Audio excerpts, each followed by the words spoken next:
Back to the US now. Today, a critical day in US politics as the nation votes in the midterm elections. Joining us live is the former Chief of Staff to Speaker Nancy Pelosi, John Lawrence. John, good morning to you. Are you closing your eyes this morning, fearing that this red wave may well be coming for both houses?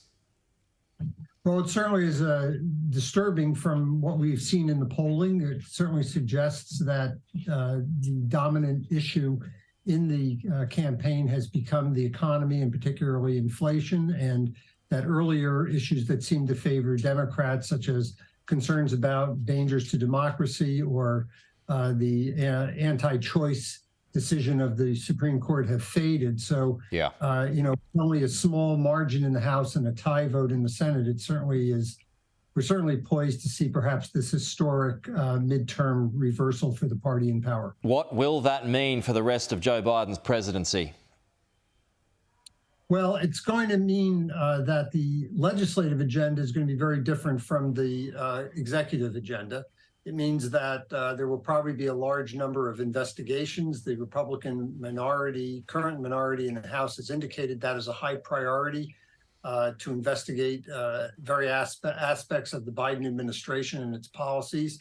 But it also means that the burden of governing will now fall on the Republican majority, if that's what voters decide.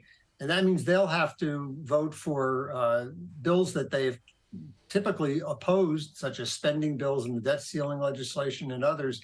And that has presented problems for Republican majorities in the past. Will that mark Joe Biden as a failed US president?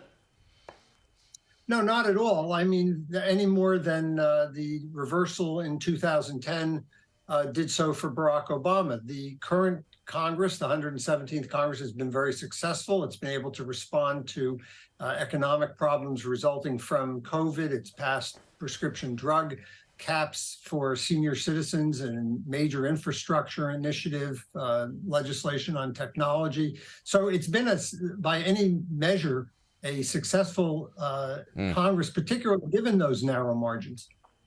Yeah, no, midterms, you rightly point out there, midterms generally go against the incumbent, and so we'll have to wait and see what happens in 2 years' time from now. But, looking at the policy pitches for so many Democratic contenders this time around, it is about abortion, as you point out there.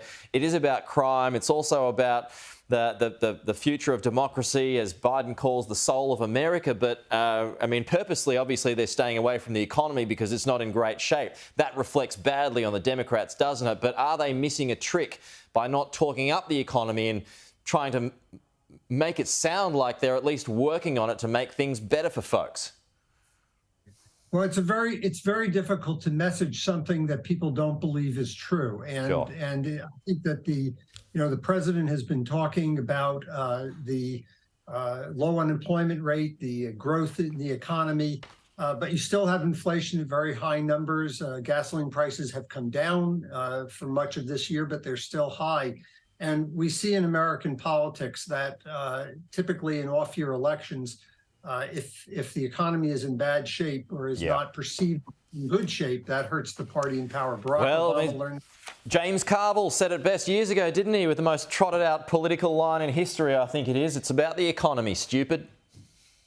And I mean, it very often is. And of course, as you well know, I'm sure it's not terribly different in Australia. There's only a limited amount that the president or the Congress can actually do to help the economy. Yeah. Some of what we've done to help the economy in terms of helping small businesses and families with COVID relief may have had the effect of fueling inflation. So, you're damned if you do and you're damned if you don't. This is the pattern for American politics. So clears the way for Donald Trump. Do you think, John, it's like, the yellow brick road leads back to the White House, it seems? Well, I don't know if it leads to the White House, but I do think that Donald Trump will probably look at the results that come from tonight's election and conclude that the victories are attributable to him and the defeats are due to election tampering. And now he will use that as a rationale for, as the reports seem to indicate, sometime next week declaring that he's going to run for president again. Yeah, well, election issues, voting issues it seems reports already emerging from the state of Arizona on that front. Just finally, John, before you go, you're the former Chief of Staff to Speaker Nancy Pelosi. I watched her interview yesterday on CNN. How much longer do you expect her to stick around now? Well, of course, the interview yesterday on CNN focused on the attack on her husband, Paul, who had a very serious assault against him. And I think that's bound to influence the speaker. The speaker indicated that was the case. Typically, and I've been through this decision-making with her in the past, she'll wait to see the election results. She'll wait to see exactly what her Democratic caucus looks like. She's already the second longest serving leader in American political history, 20 years in Democratic leadership. I think she'll make that determination about her intentions, and she'll also obviously consult with the members of her new caucus to determine what they want to do. But if she were to leave, there is a new generation of leaders, very diverse, who have been selected by the caucus and ratified by the caucus. I think there are good hands to leave the caucus in if she makes that determination. All right, John Lawrence, good to have you with us this morning. Appreciate it.